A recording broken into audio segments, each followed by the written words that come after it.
Hello students, welcome to Step Up Academy. मैं अंजलि सिंह कुशवाहा और मैं हूं आपकी बायोलॉजी ट्यूटर। आज हम स्टार्ट करेंगे क्लास 11th का चैप्टर नंबर 16 जिसका नाम है excretory products and their elimination. And today we will gonna study about a new topic that is micturition. तो इस चैप्टर में हम बहुत सारी चीज़ें ऑलरेडी कवर कर चुके थे, like the human excretory system, various modes of excretion, then the counter current mechanism, urine formation. तो आपने मेन, आपको याद होगा मैंने आपको पढ़ाया था यूरिन फॉर्मेशन, मतलब कि सारे के सारे मेटाबॉलिक प्रोसेसेस के बाद जो भी नाइट्रोजनस वेस्ट प्रोड्यूस होते हैं they ultimately convert into urine. Now what is this micturition? Micturition is the process of release of urine. जो भी यूरिन फॉर्म हुई, अब कैसे फॉर्म हुई ये हम ऑलरेडी पढ़ चुके हैं। जिसने नहीं पढ़ा है वो जाके यूरिन फॉर्मेशन वाली वीडियो देख के आ सकता है, और जिसने पढ़ लिया है तो बस उसके लिए मिक्चुरेशन एक बहुत अच्छा टॉपिक है पढ़ने के लिए। तो क्या होता है भाई micturition? Micturition is the process of release of urine. जो भी यूरिन किडनी में फॉर्म हुई वो किडनी में फॉर्म होने के बाद यूरेटर के थ्रू आके स्टोर हो जाती है temporary in the urinary bladder, in the urinary bladder. तो आपने पढ़ा था कि ह्यूमन एक्सक्रीटरी सिस्टम के टोटल 4 पार्ट होते हैं। क्या 4 पार्ट होते हैं? Number 1 we have kidney, then we have ureter, then we have urinary bladder, urinary bladder, and lastly we have urethra, lastly we have urethra. तो भाई किडनी फॉर्म यूरिन फॉर्म कहाँ होती है? Urine form in the kidney, kidney में form हुई, and kidney के through then I किसमें? Ureter. Ureter are just the pipes जो कनेक्ट कर रहे हैं किडनी को यूरिनरी ब्लैडर से, and then the urine is temporarily stored in the urinary bladder. और जब तक स्टोर होता है, अब ऐसा तो हुआ नहीं कि जैसी यूरिन बनी वैसे ही पास आउट हो जाए, जैसी यूरिन बनी वैसे ही पास आउट हो जाए। अगर इस तरीके का कोई मैकेनिज्म होता तो आपको सारा दिन वॉशरूम में बैठे रहना पड़ता, लेकिन ऐसा तो कुछ नहीं होता है। आप अपनी यूरिन को कुछ देर के लिए होल्ड कर सकते हो, कुछ देर के, आप काफ़ी देर तक के लिए होल्ड कर सकते हो। तो आप क्यों होल्ड करके रख पाते हो? बिकॉज यूरिनरी ब्लैडर के पास ये कैपेबिलिटी है कि temporarily it can store certain amount of urine, certain volume of urine store हो सकती है इस यूरिनरी ब्लैडर के अंदर। और जब तक आपको पता भी नहीं चलेगा कि यूरिनरी ब्लैडर फुल हो रहा है, जब तक some percentage like the 80 to 90% urinary bladder full नहीं हो जा रहा। और जब एक बार यूरिनरी ब्लैडर फुल हो गया, suppose now it is filled with 90% से ज़्यादा फिल हो चुका है, more than 90%, now urinary bladder is filled more than 90%। तो अब उसके बाद क्या होगा? नाउ यूरिनरी ब्लैडर को कुछ तो सिग्नल्स देने पड़ेंगे ब्रेन को कि भाई now I am full, do something, just remove the urine. अब फिर ब्रेन के पास सिग्नल्स जाएंगे और वापस से कुछ सिग्नल्स आएंगे, जिससे क्या होगा? जिससे यूरेथ्रा में प्रेजेंट स्फिंक्टर्स को ओपन कर दिया जाएगा। तो अभी मैंने जो भी बोला आपको वो फ्रेंच लगा होगा। लगा क्या फ्रेंच? हाँ, आप बोलोगे ma'am yes, everything just appears us to be French. तो भाई आपको फ्रेंच ना लगे इसलिए हम शुरू से डिस्कस करते हैं। तो यही सेम प्रोसेस जो अभी मैंने बोला फ्रेंच में, वही प्रोसेस हमारी बॉडी में होता है। तो रिमूवल की जो प्रोसेस है यूरिन रिमूवल की, it is known as micturition. And the reflex which is responsible, जो बॉडी में CNS के, जो हमारा सेंट्रल नर्वस सिस्टम, ब्रेन का जब एक्शन इन्वॉल्व हो जाता है in the process of micturition, that reflex is known as micturition reflex. What it is known as? Micturition reflex. Now अब मिक्चुरेशन कैसे ओरिजिनेट होता है, कैसे? So these are the steps. सबसे पहले gradual filling of the urinary bladder. Urinary bladder जो है वो स्लोली यूरिन फॉर्मेशन होती जा रही है किडनी में, यूरेटर के थ्रू किडनी आकर यूरेटर के थ्रू यूरिन जो है वो आकर हमारे यूरिनरी ब्लैडर में स्टोर होती जा रही है। Stretching of urinary bladder. Now अब यूरिन फिल होती जा रही थी, अब क्या हुआ? नाउ यूरिनरी ब्लैडर, आप 90% मत मानो, आप तो सीधे मानो now the urinary bladder is 100% fill. अब यूरिनरी ब्लैडर 100% फिल हो चुका है, पूरी तरीके से भर चुका है।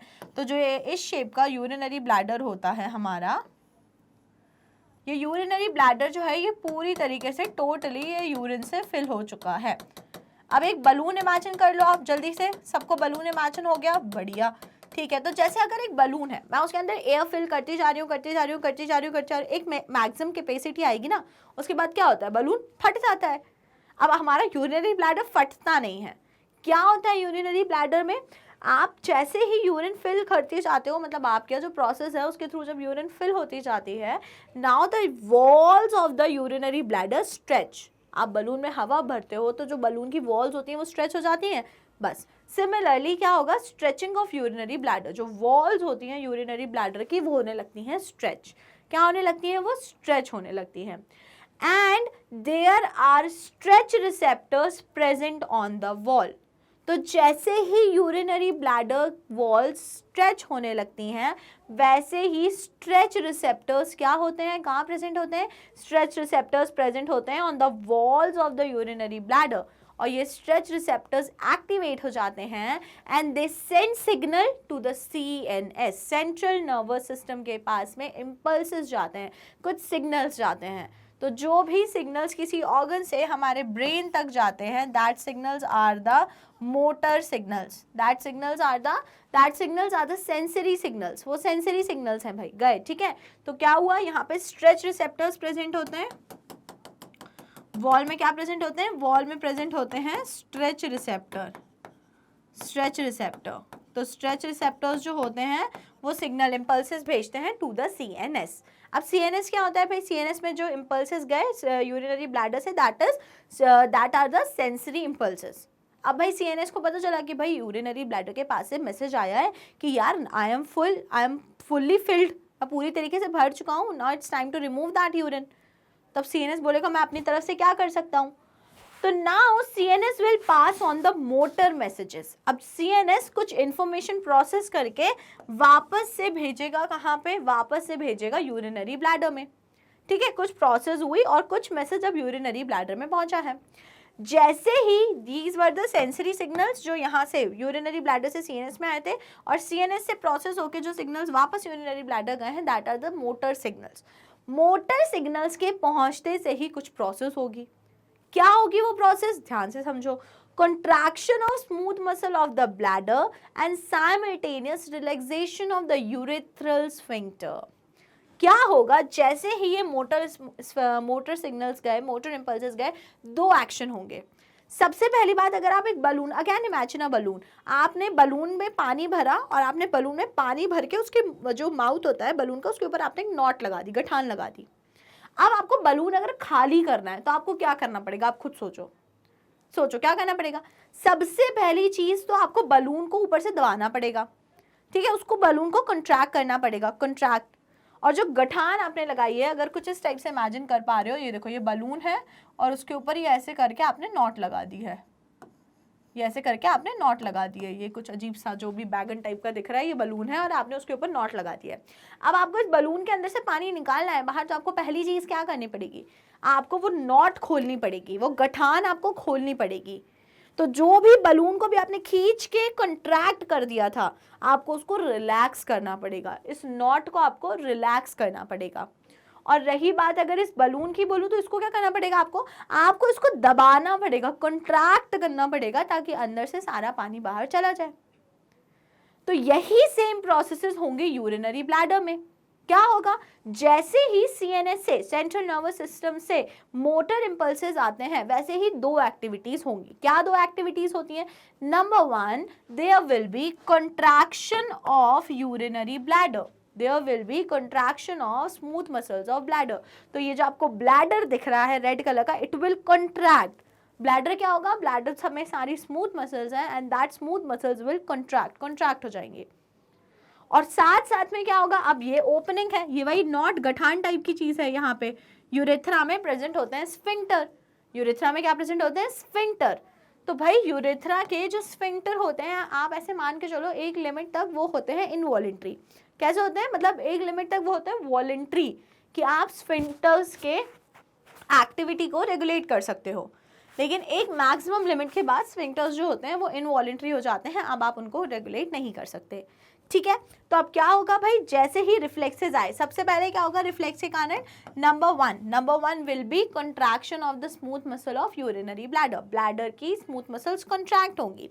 सेकेंड चीज जो इन सिग्नल्स के थ्रू होगी, सेकेंड चीज किस पे एक्टिविटी होगी, सेकेंड थिंग विल हैपन, वो होगा देयर विल बी ओपनिंग या फिर relaxation of the urethral sphincter. Urethra पे जो एक स्फिंक्टर प्रेजेंट है, sphincter is just like a cap और लिड और एनी कवरिंग, तो वो जो लिड या कैप या कवरिंग है वो रिलैक्स होगी, मतलब it will get open, it will get open. तो आपको अगर ये नहीं याद होता तो आप एक गठान बंधे हुए बलून के अंदर से पानी निकालना याद रख लो। अगर एक बलून है जिसके अंदर वाटर फिल्ड है और उस पर एक गठान लगी, नॉट लगी हुई है, तो आप उसे वाटर कैसे रिमूव करोगे? तो सबसे पहले नॉट, गठान को आपको क्या करना पड़ेगा, खोलना पड़ेगा, रिलैक्सेशन, एंड बलून को आपको क्या करना पड़ेगा, दबाना पड़ेगा ताकि पानी बाहर जाए, मतलब कि contraction. Similarly, for micturition, for removal of urine, there should be क्या होना चाहिए, सबसे पहले contraction of the urinary bladder, bladder का होना चाहिए contraction, and urethral sphincter जो यहाँ पे knot है, ढक्कन है, कैप है, उस sphincter का होना पड़ेगा relaxation, and जब ये दोनों processes होंगे तो there will be micturition, that is the urine will be removed from the body. Okay, समझ आई पूरी बात? देख लो, रिवाइज कर लो फिर से। तो क्या स्टेप्स है भाई मिक्चुरेशन की? सबसे पहले यूरिनरी ब्लैडर फिल हुआ, एक मैक्सिमम लिमिट तक फिल हुआ, 100 तक, जैसे आप मान लो 100% फिल हो गया। 100% फिल होने पे क्या होगा, जो भी stretch receptors, there are stretch receptors present in the urinary bladder, उन स्ट्रेच रिसेप्टर्स से सेंसरी सिग्नल्स पहुंचे सीएनएस में। सीएनएस ने एनालिसिस करा कि हाँ भाई यूरिनरी ब्लैडर का मैसेज आया है मेरे पास कि आई एम फुल, अब मैं पूरा भर चुका हूँ, मुझे खाली करो, मुझे सफोकेशन हो रही है। तो सीएनएस बोलेगा ठीक है, तो सीएनएस दो मैसेज भेजेगा जिन्हें बोलेंगे मोटर इम्पल्सेस। मोटर इम्पल्सेस, पहला मोटर इम्पल्स पहुंचेगा यूरिनरी ब्लैडर पे, जो करवाएगा यूरिनरी ब्लैडर के स्मूथ मसल्स का कंट्रैक्शन। दूसरा मोटर सिग्नल पहुंचेगा यूरेथ्रा पे, जो करवाएगा relaxation of the urethral sphincter. And जब ये दोनों प्रोसेस साइमल्टेनियसली होंगी तो देयर विल बी मिक्चुरेशन, मतलब कि urine will pass out from the body. समझ में आई है पूरी कहानी? So this is how micturition took place, इस तरीके से मिक्चुरेशन होता है। Okay, and the neural mechanism causing micturition is called micturition reflex. जो अभी हमने मैकेनिज्म पढ़ा जिसमें क्या हो रहा था, जिसमें ब्लैडर फुल हो रहा था, स्ट्रेच रिसेप्टर्स एक्टिवेट हो रहे थे, then signals are transmitting to central nervous system impulses, and then central nervous system analysis कर रहा था, and then again motor impulses are arriving at urinary bladder and urethra. So all these neural mechanism involved in the process of micturition, they are known as micturition reflex. क्या बोलते हैं इनको हम लोग? हम इनको बोलते हैं micturition reflex. Okay, clear? Okay. Next, an adult human excrete 1 to 1.5 liter of urine, that is 25 to 30 gram urea per day. तो एक अगर हम एवरेज एडल्ट की बात करें तो एवरेज एडल्ट में एक दिन में 1 to 1.5 litres of urine excrete होती है। अच्छा, जीएफआर कितना फॉर्म होता है? जीएफआर जो फिल्ट्रेट की अगर हम बात करें तो that filtrate formed in a day is 180 litre. GFR 180 litre बनता है, लेकिन क्या यूरिन भी 180 लीटर एक्सक्रीट करते हो? No, never. The urine excrete is just 1 to 1.5 litre. तो बाकी जितना भी अमाउंट होता है जीएफआर का वो रीअब्सॉर्ब हो जाता है। ये कंसेप्ट मैंने आपको एक्सप्लेन किया है in the topic urine formation. ठीक है, तो यूरिन कितना एक्सक्रीट होता है? 1 to 1.5 grams. And total amount of urea जो हमारी बॉडी से रिमूव होता है, बिकॉज हम क्या है, वी आर यूरियोटेलिक, नहीं भूलना है, वी आर यूरियोटेलिक, हम यूरिया एक्सक्रीट करते हैं, इसलिए हमें बोला जाता है यूरियोटेलिक। तो भाई इतनी सारी जो 1 to 1.5 लीटर यूरिन पूरे दिन भर में एक्सक्रीट हो रही है, उससे कितना यूरिया बॉडी से रिमूव होता है? We remove an average of 25 to 30 grams of urea in a day. हम एक दिन में 25 से 30 ग्राम ऑफ यूरिया को बॉडी से एक्सक्रीट कर रहे हैं। तो याद रखना है, यूरिन कितना? 1 to 1.5 लीटर, एंड यूरिया कितना? 25 to 30 ग्राम्स। ओके, बढ़िया। Urine is light yellow colored watery fluid, slightly acidic, pH is 6 and has a characteristic odor. अब हम यूरिन की अगर बात करते हैं तो भाई it is a light yellow coloured watery fluid. Watery fluid होता है, लाइट येलो कलर्ड होता है, एसिडिक होता है। जो यूरिन का पीएच होता है वो अराउंड 6 के आसपास होता है। तो 6 पीएच मतलब कि यूरिन का नेचर कैसा हो गया? Urine is slightly acidic, urine is slightly acidic and has characteristic odour, and it also has a characteristic odour. अब यूरिन एनालिसिस कई बहुत इंपॉर्टेंट होता है भाई। यूरिन क्यों इंपॉर्टेंट है? यूरिन के बारे में आप ये क्यों पढ़ रहे हो? It is light yellow coloured watery fluid and blah blah. आप ये इसलिए पढ़ रहे हो because there are many disease in which urine is affected. आपको अगर बॉडी में कोई मेजर प्रॉब्लम हो रहा है, सपोज आपको कोई STI हो रहा है या फिर आपको कोई और बैक्टीरियल इन्फेक्शन है, तो उसमें देयर आर मतलब अगर टाइफॉइड भी, इवन टाइफॉइड के अगर जब बहुत ज़्यादा आपको इन्फेक्शन हो जाता है तो इवन यूरिन सैंपल लिया जाता है, and when they perform test they found bacteria in this urine. Sometimes क्या होता है, यूरिन का कलर चेंज हो जाता है, ब्लैक यूरिन डिजीज होता है, आपने सुना होगा। तो भाई ब्लैक यूरिन हो रहा है या कुछ भी हो रहा है तो उससे ये हमें आइडेंटिफाई होता है कि there is some problem, there is some disease in the body. इसीलिए यूरिन की जो नॉर्मल कैरेक्टरिस्टिक्स हैं उसमें चेंजेस आ रहे हैं। Okay, clear? ठीक है, तो मतलब ये समझाना चाह रही थी मैं आपको कि यूरिन की जो नॉर्मल आपने स्ट्रक्चर स्टडी करा, the gross features of the urine, वो बहुत इंपॉर्टेंट है कि भाई नॉर्मल क्या होता है। क्योंकि जब when you will observe any abnormality, तब आपको रियलाइज होगा कि हाँ कुछ बॉडी में गड़बड़ है, कुछ हो सकता है, कुछ बैक्टीरियल इन्फेक्शन हो, कुछ भी एटसेट्रा, मतलब there is some problem in the body. Okay, so various conditions affect the characteristics of urine. As I told you, urine analysis helps in clinical diagnosis of many metabolic disorders and malfunctioning of the kidney.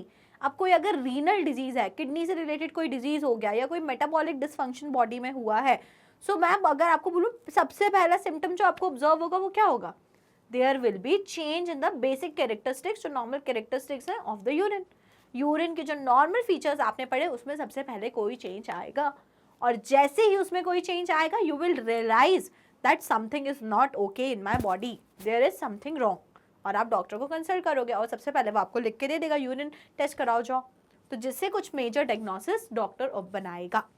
ठीक है, समझ आ गई बात? जैसे example दिया हुआ है glycosuria, तो what is glycosuria? Glycosuria is presence of glucose in urine, presence of glucose in urine. अब आप बोलोगे मैम क्या नया हो गया इसमें? ठीक है ना, ग्लूकोज ही तो प्रेजेंट है। It is not okay, glycosuria अगर है यूरिन में तो मतलब आपकी बॉडी में डायबिटीज हो रहा है आपको, because normally glucose is not excreted. आपने पूरा मैकेनिज्म पढ़ लिया है और आप ये जानते हो कि जो भी एसेंशियल न्यूट्रिएंट्स होते हैं like the glucose, essential ions, वो सारे PCT के थ्रू अब्जॉर्ब हो जाते हैं। याद आ रहा है? और अगर ये चीज अब्सॉर्ब नहीं हो रही, यूरिन में एक्सक्रीट आउट हो रहा है, मतलब there are some malfunctioning occurring in your body. So if glucose is present in urine, it is known as glycosuria, and if ketone bodies are present in urine, it is known as ketonuria. And urine में मतलब glycosuria and ketonuria आपको कब देखने को मिलता है? These both conditions are seen in diabetes mellitus. अगर diabetic हो, diabetes mellitus की condition है तो generally urine में ग्लूकोज एंड कीटोन बॉडीज हमें देखने को मिलती हैं। Clear everyone? कोई doubt? Okay, so here we are done with the topic micturition. अब कुछ और देख लेते हैं, that is role of lungs, liver and skin in excretion. तो अभी तक हमने जो भी पढ़ा इन एक्सक्रीशन, हमने सिंपली इस बात पर फोकस करा कि एक्सक्रीशन जो है वो एक्सक्रीटरी सिस्टम का पूरा मैकेनिज्म हमने डिस्कस करा कि किडनीज इन्वॉल्व होती हैं, यूरिनरी ब्लैडर इन्वॉल्व होता है, ureter and the urethra, but there are some other organs of the body that also play slight या बहुत थोड़ा सा role in the process of excretion। तो हम उन organs के बारे में थोड़ा सा देख लेते हैं। जैसे कि सबसे पहले lungs, तो lungs क्या करते हैं? lungs remove the carbon dioxide 200 ml per minute and water। so lungs are helping in the process of excretion by removing carbon dioxide and water। अब आप बोलोगे मैम कार्बन डाइऑक्साइड को ही तो रिमूव कर रहा है, but carbon dioxide it's also a result of metabolic processes. जो भी सेल्स में मेटाबॉलिक प्रोसेसेस हो रही है, कार्बन डाइऑक्साइड भी उसका ही वेस्ट प्रोडक्ट है। जैसे कि मेटाबॉलिक नाइट्रोजनस वेस्ट है, उसी तरीके से कार्बन डाइऑक्साइड जो है वो भी एक तरीके का वेस्ट है।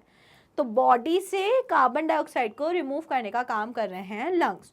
तो lungs are also playing a role in excretion by removing carbon dioxide and water. ठीक है, बहुत इजी था ये तो। सेकेंड हम बात करते हैं लिवर। तो लिवर का क्या सीन है भाई? Liver secretes bile containing bilirubin, biliverdin, cholesterol, degraded steroid hormone, vitamins and drug. Most of them pass out along with the digestive waste. अब अगर हम बात करते हैं तो लिवर क्या करता है? लिवर सिक्रीट करता है बाइल जूस. लिवर क्या सिक्रीट करता है? Bile juice, which basically help in the digestion of fats. Fats के डाइजेशन में जो फैट्स के डाइजेशन में जो हेल्प करते हैं. अब ये जो बाइल जूसेस होते हैं इसमें प्रेजेंट होते हैं the bile salts, the bile pigments, phospholipids, cholesterol, ये सारी चीजें प्रेजेंट होती हैं इस बाइल में. तो क्या क्या होता है भाई बाइल में? बाइल में होता है बिलिरुबिन. बिलिरुबिन क्या है? Bilirubin are the bile pigments. Bilirubin, biliverdin, cholesterol, degraded steroidal hormones, vitamins and drugs. तो ये सारी चीज़ें भी जो हैं वो बॉडी के लिए वेस्ट होती हैं. And most of this bile pigment etcetera they are removed through faeces. जो भी डाइजेस्टिव सिस्टम का वेस्ट होता है ना, जब डाइजेस्टिव सिस्टम पढ़ाया जाता था तो उसमें ये सब कुछ बताया जाता था, बिलिरुबिन, बिलिवर्डिन, ये सब कुछ क्या है.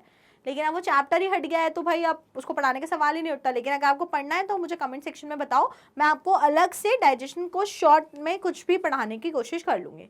ठीक है, समझ में आ गई बात? Okay. So most of them pass out along with the digestive waste. तो ये जो भी बाइल और उससे रिलेटेड वेस्ट होते हैं ये सिंपली पास आउट हो जाते हैं with the digestive waste, that is faeces. तो जो फीसेस होती है उसके साथ में ये डाइजेस्टिव वेस्ट भी बॉडी से रिमूव हो जाते हैं. क्लियर? ओके, चलो good. Now next is skin. तो भाई अब स्किन का भी कुछ रोल होता है एक्सक्रीशन में, चलो देख लेते हैं. तो स्किन के आगे लिखा हुआ है स्वेट एंड सेबेशियस ग्लैंड. तो इतना तो सब जानते हैं कि हमारी स्किन में प्रेजेंट होती है sweat glands. And what do you understand by sebaceous gland? Sebaceous glands are the glands which are responsible for producing wax. जो वैक्स का प्रोडक्शन करते हैं. आप बोलते हैं ना ईयर में वैक्स प्रोड्यूस हो रहा है, ईयर वैक्स, तो ईयर्स के अंदर प्रेजेंट होती है दिस सेबेशियस ग्लैंड. तो भाई स्किन का क्या रोल है एक्सक्रीशन में? Sweat contain water, NaCl, small amount of urea and lactic acid. तो मतलब बॉडी से अगर स्वेटिंग हो रही है तो it is sort of removal of some amount of waste like the urea, lactic acid, NaCl. तो sweat is also responsible for removal of such waste product. तो स्वेट में क्या क्या होता है? Sweat contain water, NaCl, then urea and small amount of lactic acid. Okay. Primary function of sweat is to give a cooling effect on the body surface. Sweating कब होती है? ठंडी में, गर्मी में? ऑब्वियसली बात है गर्मियों में. क्यों होती है गर्मी में? भाई गर्मी में इसीलिए स्वेटिंग होती है बिकॉज टेम्परेचर बहुत ज़्यादा है. एंड टेम्परेचर बहुत ज़्यादा है बट बॉडी को अपना होम्योस्टैसिस मेंटेन करना है, बॉडी को अपना टेम्परेचर जो है वो कांस्टेंट रखना है, कूलिंग इफेक्ट प्रोवाइड करना है. टू प्रोवाइड कूलिंग इफेक्ट हमको होती है स्वेटिंग. क्या होता है? कूलिंग इफेक्ट प्रोवाइड करने के लिए स्वेटिंग होती है. ठीक है, okay. Sebaceous glands eliminates the sterols, hydrocarbons and waxes through sebum. तो भाई sebaceous gland जो है वो प्रोड्यूस करती हैं sebum और the wax. तो भाई sebum जिसको नॉर्मल लैंग्वेज में wax बोलते हो, बट sebum क्या क्या होता है sebum के अंदर? sebum has sterols, hydrocarbons, waxes. तो इन सब का जो रिमूवल होता है बॉडी से, it is removed in form of sebum. And sebum provides a protective oily covering for the skin. तो आप बोलोगे मेरी स्किन तो बहुत ड्राई हो रही है. हाँ भाई ठीक है, हो रही है dry, but somewhere your skin has a natural protective oily covering that is provided by the sebaceous gland secretion that is sebum. तो जो सेबेशियस ग्लैंड्स की सिक्रीशन होते हैं सीबम, वो स्किन को एक natural oily protective covering provide करते हैं और उसको सॉर्ट ऑफ प्रोटेक्शन देते हैं. साथ ही साथ में जो सीबम प्रोड्यूस होता है it is responsible for removal of certain things like the sterols, hydrocarbons, waxes etcetera. ठीक है, तो समझ आया? तो आपको यहाँ से ये बात क्लियर होनी चाहिए कि अदर देन किडनी हमारी बॉडी में और भी दूसरे ऑर्गन्स होते हैं that play a important role in the process of excretion. Lastly, we have saliva. Saliva eliminates small amount of nitrogenous waste. तो saliva also removes small amount of nitrogenous waste. ये सारी बातें NCERT लिख के देती है, लेकिन आप NCERT ध्यान से पढ़ते नहीं हो, इसलिए आपको ये बातें मिलती नहीं हैं. So here we are done with the topic micturition and role of other organs in the process of excretion. तो अगर इस पूरे टॉपिक में आपको कोई भी डाउट है तो आप अपने डाउट्स को कमेंट सेक्शन में पूछिए भाई. और अगर सब समझ में आ गया, मज़ा आ गया, अच्छा भी लग गया, तो जल्दी से वीडियो को कर दो लाइक और स्टेप अप अकेडमी को कर लो subscribe. Thank you and keep watching.